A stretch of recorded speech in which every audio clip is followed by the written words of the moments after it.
జై శ్రీరామ్.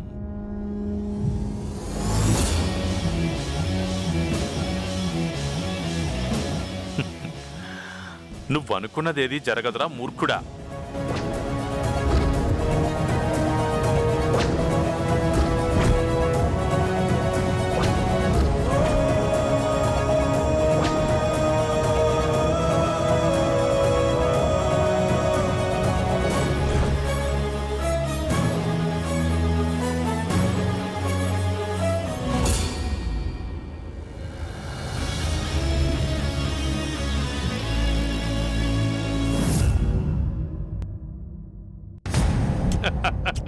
ఆవేశపడినంత మాత్రాన ఏది జరగదురా. ప్రయత్నించు ప్రయత్నించు.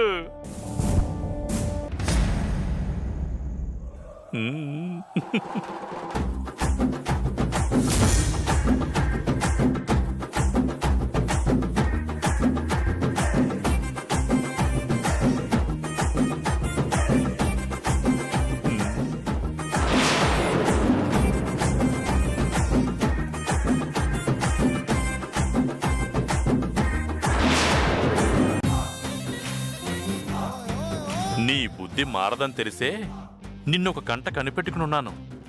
అక్కడ పవిత్రమైన కార్యక్రమం జరుగుతుంటే నువ్వు అరాచకం చేయడానికి వెళ్తున్నావా? నేనుండగా అలాంటివి జరగనివ్వనురా బుద్ధిహీనుడా.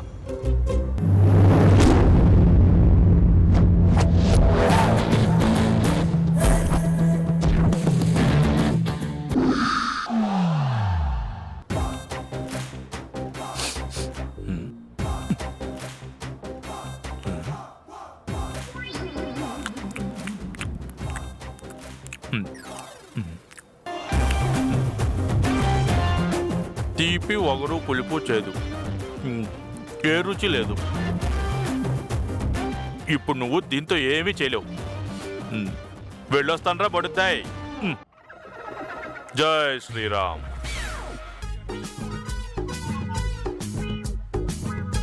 అందులో ఉన్న తోటాలు తీసేశానరా వెధవా. వీడికి అసలు ఇంగితం లేదు. నువ్వెంత ప్రయత్నించినా నువ్వనుకున్నది జరగదురా శుంఠ. మంత్రాల్లేని పూజ, తోటాల్లేని తుపాకీ, నిరుపయోగం రా అక్కుపక్షి. బుల్లెట్ లేదంటే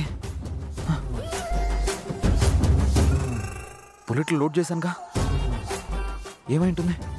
నువ్వనుకున్నది చెయ్యాలని తోటాలు వేశావు. నువ్వనుకున్నది జరగకూడదని తోటాలు తీసేశాను. ఎవరనుకున్నది వాళ్ళు చెయ్యాలరా దౌర్భాగ్యుడా. నువ్వు ఇంకేమన్నా చెప్పాలా? ఇంకేమన్నా అబద్ధం చెప్పాలనుకుంటే చెప్పేయి. నేను చూడాలనుకుంటున్నాను నన్ను మోసం చేయడానికి నువ్వు ఎంత నీచానికి దిగజారగలవు అని. ఎందుకు ఆలియా, ఎందుకు నువ్వు ఇలా చేసావు? నీకు తెలుసు కదా నానమ్మ తర్వాత నీ ఒక్కదానిని కదా నేను పూర్తిగా నమ్మేది. ఏమన్నావు నువ్వు?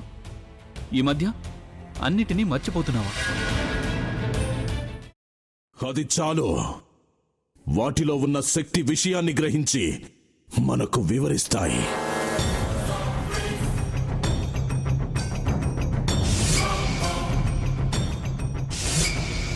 ఎవరు ఆ దండ విప్పొద్దు, గది తలుపులు తెరవద్దు.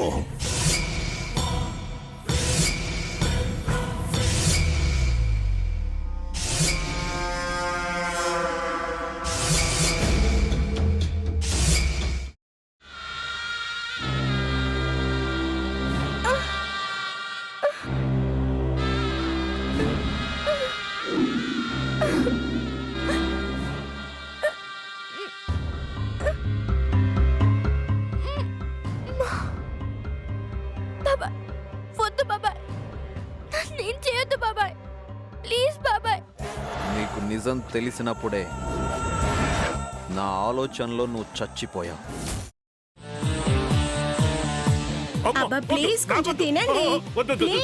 భీమారావు గారు, మీరా?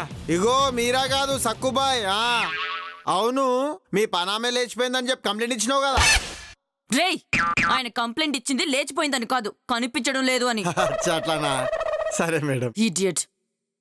ఆ వంట మనిషి పేరేంటన్నారు? రత్తాలు మేడం. ఏం పెద్ద మంచి, నీ వంట మంచిని కూడా మేడం అని పిలుస్తావా? రేయ్ హాఫ్ బ్రెయిన్,